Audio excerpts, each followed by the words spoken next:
What are you afraid of?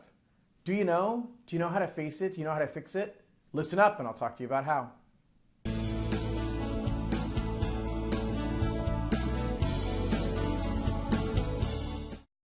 Hey everybody, John King with Summit Funding, and today I want to give you some motivation about attacking fear and taking steps to alleviate or eliminate the fear.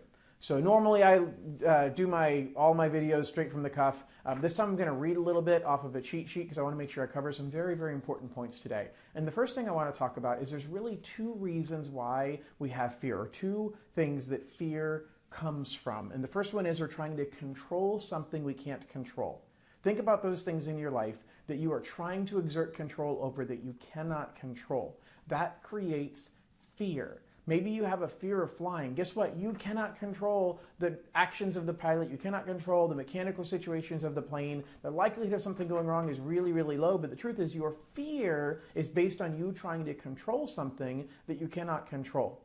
You also can't control other people's opinions of you. We have fear about standing up in public speaking because we're afraid that somebody's going to think something about us. The truth is, if you don't stand up and do public speaking, they're going to think something about you also. So no matter what you do, you can't control what people think about you. And so don't put yourself in a position where you let fear control you simply because you are trying to control something that is not controllable. And then the second thing is we bought into a lie regarding that thing that we're trying to control. So maybe that has to do with our fear of failure, our fear of not measuring up. We bought into some kind of a lie that says we're not good enough, and so I'm afraid to try because I know that they're going to laugh at me. And so that lie that you bought into, that self-talk, that negative concern that you have has driven you to the fear that you're feeling right now. Do not let that fear own you. Take control of the fear, and I'm going to give you some steps on things that you can do that are truths that you can use to replace the fear. So here are some truths that you can use to replace the fear, and I'm going to give you 8 of them. So the first one is, my identity is not based on others' opinions of me. My identity is not based on others' opinions of me. Number 2 is, I'm on a higher mission. So we believe in whatever we believe in, but the truth is that if you are focused on the higher mission of your purpose, of your calling, of what you're trying to accomplish, that will get you through your fear. The third truth, I can't wait to serve my partners.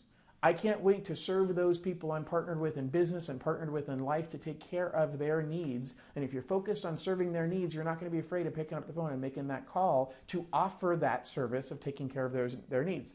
And number 4 is, I can't wait to add value to my partners and clients.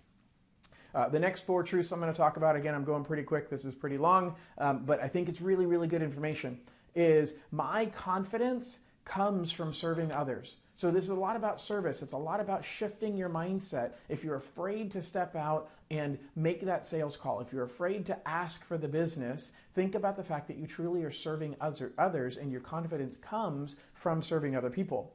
That person not afraid of rejection can never be rejected. Think about that. If you're afraid of rejection, then somebody's going to reject you because when they say, no, I'm not interested, you take it personal. But if you are not afraid of rejection, you cannot be rejected. That's a huge piece of mindset, that if you are not afraid of being rejected, then you cannot be rejected by someone. Number 3, I don't know, it says 3 here. Anyway, I think this is number 5, 6, who cares? 7 is perfect love casts out all fears.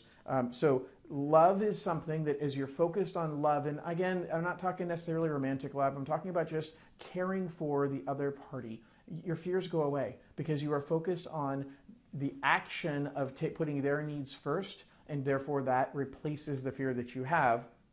And then finally, we're here to grow people from the inside out. That is a lot of what we have to do to impact change in this world, is to focus on how can we help people to see the change in themselves and to make that change. And that's one of the things that I'm trying to do through this video today. So hopefully I've given you some insight into some things that you can use in your life and in your business to help you get past the fear that you're dealing with. Don't be afraid to give me a call if there's anything I can do for you, and have an absolutely amazing week. Bye-bye.